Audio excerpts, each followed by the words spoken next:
Hey, good morning, good afternoon, or good evening, wherever it is that you're joining me on a fabulous winter's day on the Gold Coast.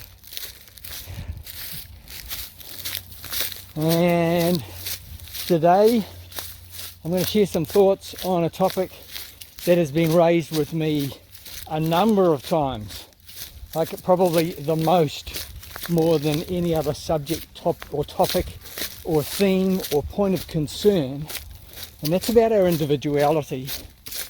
There's a title of a book written by Gordon B. Hinckley titled Stand for Something. And you may have heard the saying or the phrase, stand for something or you'll fall for anything. And how does that line up to be a major concern? Well, with our identity, with our individual persona, character, behavior and habits, they're formed, as I've mentioned before, by the constructs and standards and values that are impacted on us through all of the stages of our growth and our life. These influences externally.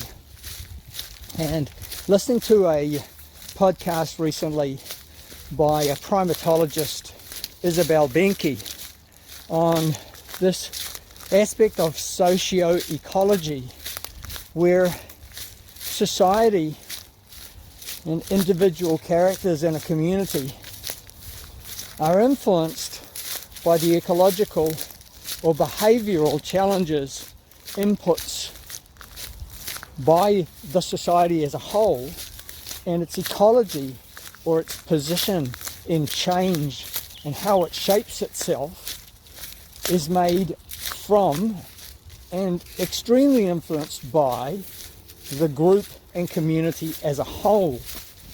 And she compares two different types of monkeys from the Congo, where separated by a lake, some are raised in wetlands and some are raised in dry lands, and their behaviours are actually completely different in their points of aggression and behaviour and responsiveness between gender, male and female, and the way they treat their infants and young and protect them or nurture them in the way that they feed.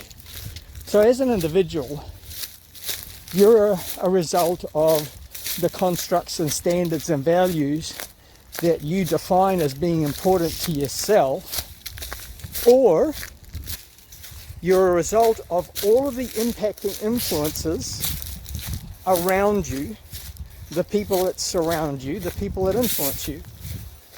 You may have heard the phrase that you are the result of the 5 or 6 closest people that are around you.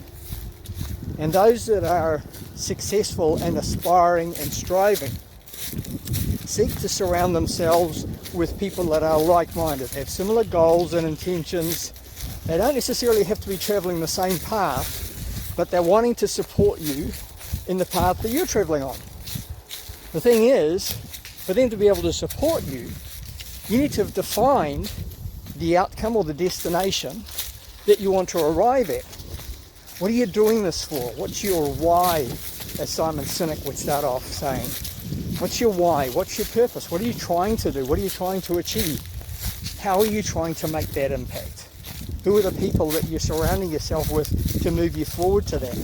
So your community will support you if they know what you're working towards. And if you don't know what you're working towards, then you're going to be bouncing off ideas from somebody else.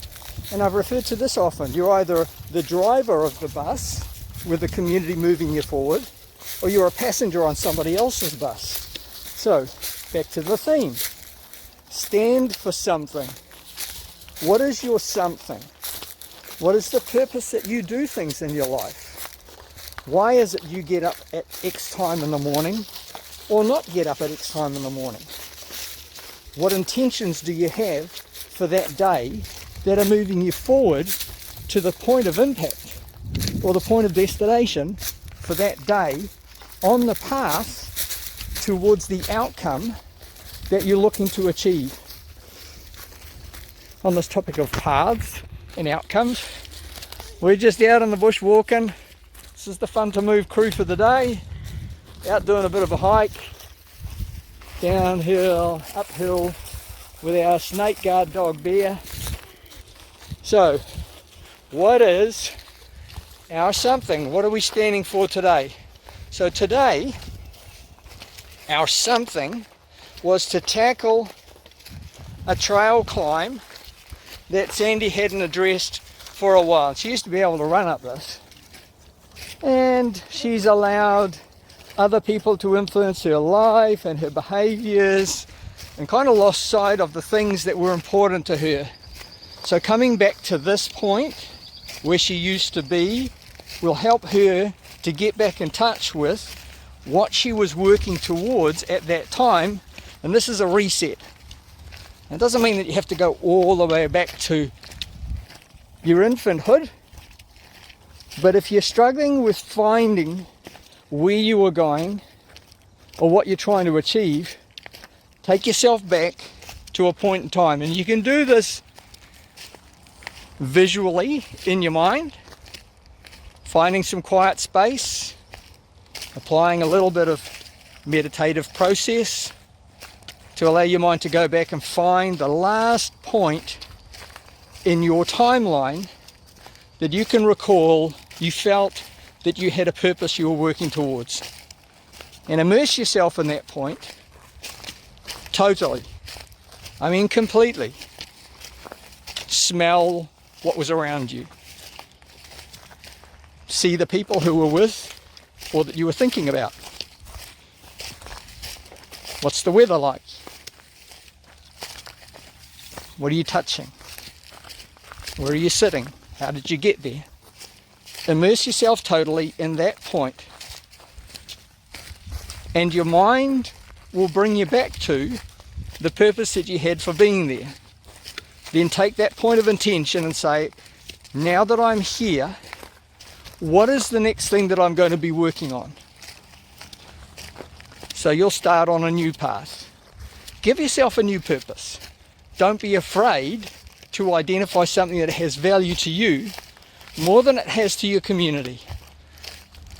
And don't be concerned about whether or not other people like it, or what their comments are, or whether they think you're wearing the wrong shade of green, or how you've got orange socks with a purple top. That doesn't matter. It's you. You be you. Don't be afraid to be you. Find you something. Stand up for it. Be proud of it. Live it. And, as always that I end in this, as you do things in your life, live with purpose, love unconditionally, and serve others willingly. Have a great day.